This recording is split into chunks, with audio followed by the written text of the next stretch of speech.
एक दुर्दांत माफिया ऐसा भी था। बहनों और भाइयों, जब समाजवादी पार्टी की सरकार के समय चलता था तो मुख्यमंत्री हो या मुख्य न्यायाधीश, इन सब के काफिले रुक जाते थे और माफिया का काफिला निकलता था।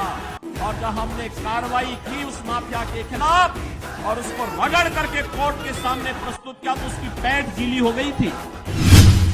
हमने कहा था कानून को रौंदने वाले, आज कानून कितना बड़ा होता है यह एहसास हो रहा है कि नहीं हो रहा है।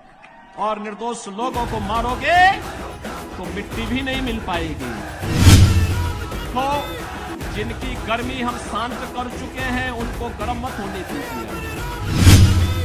यह देश, पूरे देश के अंदर एक आवाज है, उत्तर हो, दक्षिण हो, पूरब हो, पश्चिम हो, एक ही आवाज है पूरे देश के अंदर।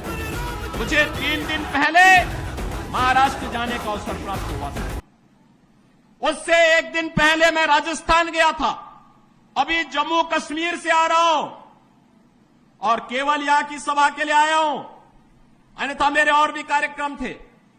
मैंने कहा नहीं, मैं जाऊंगा सरधना में, मैं इस बार जरूर जाऊंगा, 24 में मैं जरूर जाऊंगा। और बहनों भाइयों, मैं इसीलिए आया हूं आपसे कहने के लिए, जो लोग गुमराह कर रहे हैं उनके गुमराह में आने की आवश्यकता नहीं। ये लोग कभी नहीं आएंगे। फिर जाति के सौदागर उपयोग करेंगे, बाद में सौदेबाजी करके गायब हो जाएंगे। हमें किसी भी ऐसे व्यक्ति के बहकावे में नहीं आना है जिससे हमारा राष्ट्र धर्म खतरे में आए। याद रखना, इस देश के राष्ट्र धर्म को हमेशा खतरा जब भी आया है, इन्हीं लोगों के कारण आया है जिन्होंने जातीयता के आधार पर समाज के सामाजिक ताने बाने को छिन्न भिन्न किया है, हमेशा छिन्न भिन्न किया है।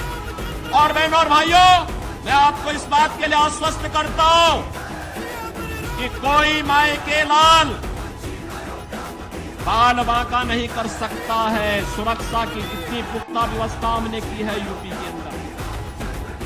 आज आप देखते होंगे बड़े बड़े दुर्दांत माफिया और अपराधी किस कदर उनकी दुर्गति हो रही है। आप देख रहे होंगे, जिनके नाम से ही लोग कर्फ्यू जैसा माहौल होता था, आज उनकी दुर्गति क्या है हर व्यक्ति देख रहा है। इन माफिया और अपराधियों की स्थिति क्या है आप रोज सोशल मीडिया के प्लेटफॉर्म को उठा करके देखते होंगे। एक दुर्दांत माफिया ऐसा भी था। बहनों और भाइयों, जब समाजवादी पार्टी की सरकार के समय चलता था तो मुख्यमंत्री हो या मुख्य न्यायाधीश, इन सब के काफिले रुक जाते थे और माफिया का काफिला निकलता था। और जब हमने कार्रवाई की उस माफिया के खिलाफ और उसको रगड़ करके कोर्ट के सामने प्रस्तुत किया तो उसकी पैंट गीली हो गई थी। उसकी पैंट गीली हो गई थी।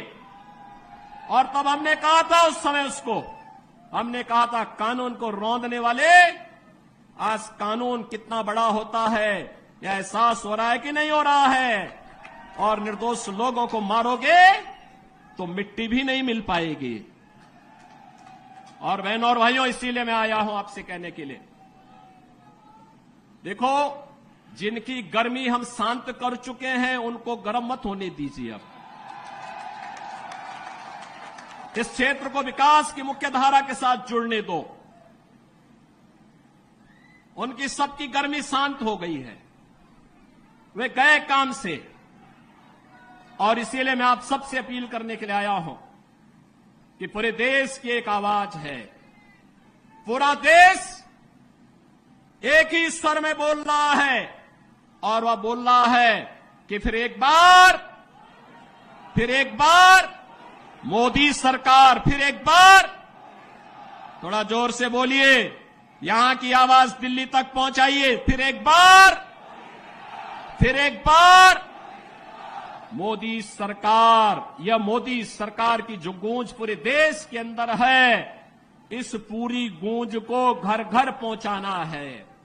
मोदी जी का प्रतिनिधि बन करके और स्वयं मेरा प्रतिनिधि बन करके आपको जाना होगा। सहमत हैं?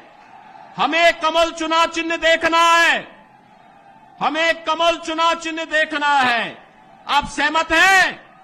सभी लोग सहमत हैं?